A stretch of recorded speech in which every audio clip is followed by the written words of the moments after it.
A kakva slika, pa šta da vam kažem, a kad to sad krene ka meni, pa kad budete vidjeli koje je moje društvo, pa ovo je sve prvi razred škole, ajmo svi zajedno. Kako vam se zove škola? Vladica Ribnika! To oni lepo danas sve smislili. Ajde, još jednom ćemo da pitamo, bili ste, kad ste došli jutros u školu? Ajde. Pa nismo došli popodne od 3 do 4. Od 3 do 4, pa onda je sve bilo u školi, kako beše ono, Jovan Miodragović, je li tako? Oko 4 sata, šta je bilo? Tamo ste se skupili u jednoj fiskulturnoj sali na Vračaru. Nije. Nije tako, tamo su već druga deca. A čekajte da vas pitam, šta ti vidiš tamo? Pa kako on tamo gleda, tamo prstom ovako pokazuje? Šta si vidio? Jesi vidio da nešto ide? Gleda ovaj televizor. Je gleda neki televizor? Pa šta ti je? Gleda nas. A gleda vas? I kako ti izgledate vi tu, kako vama vi izgledate? Jel izgledate kao prvaci? Ništa ne vidiš. Jel vi vama izgledate kao prvaci ili izgledate kao neki stariji ljudi? Kao prvaci. Kao prvaci. Stvarno? Čekaj, ko zna da piše? Ja.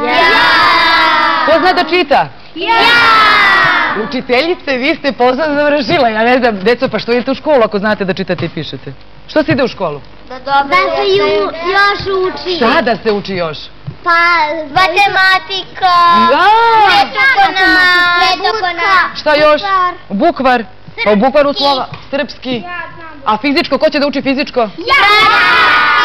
A ko će da uči likovno? Ja! A ko će da uči muzičko? Ja! Super. Već kad smo kod muzičkog, pretpostavljam da smo tu negde pred krajem emisije. Ovaj mladi momak iza mene ima jedan takav stav da pretpostavljam da će učiti glumu. Hoćeš biti glumac, kaži mi. Ne znam. Pa šta ćeš da budeš u životu? Ja hoću. Čekaj da pitamo šta će da bude čovjek u životu kad porasteš. Šta ćeš da budeš kad porasteš? Ne znam. Uopšte nećeš da razmišljaš o tome. Ja ću da budem grnčar. Grnčar? Svaka ti čast. Grnčar? Šta je grnčar? Grnčar. Šta smo rekli? Grnčar. Pa šta ćeš u životu? Šta to znači? Šta to znači? Kako ti sebe tako vidiš sutra, prek sutra? Grnčar znači Si. da briše krov. Šta? Šta? Da pravi ćupove. Bravo majstore, čovek će da pravi ćupove. Pa onda će iz tog ćupa da izvuče veliko bogatstvo. Pa će to veliko bogatstvo da znači veliki osmeh. Pa će veliki osmeh značiti i velikog čoveka. I onda ćemo svi zajedno da postajemo, šta ćemo postati za nekih 10, 15, 20 godina? Veliki ljudi. Doktorka. Doktorka? Da, tenise.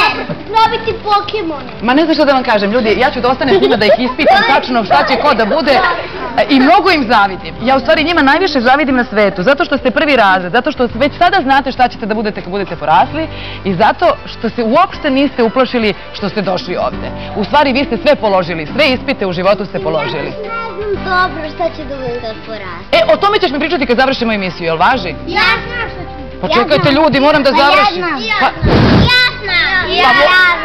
A ćemo pričamo o tome kad završimo emisiju, hoćemo li?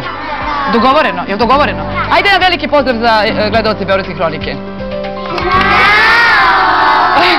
Jeste čuli? Ćao, vidimo se prek sutra.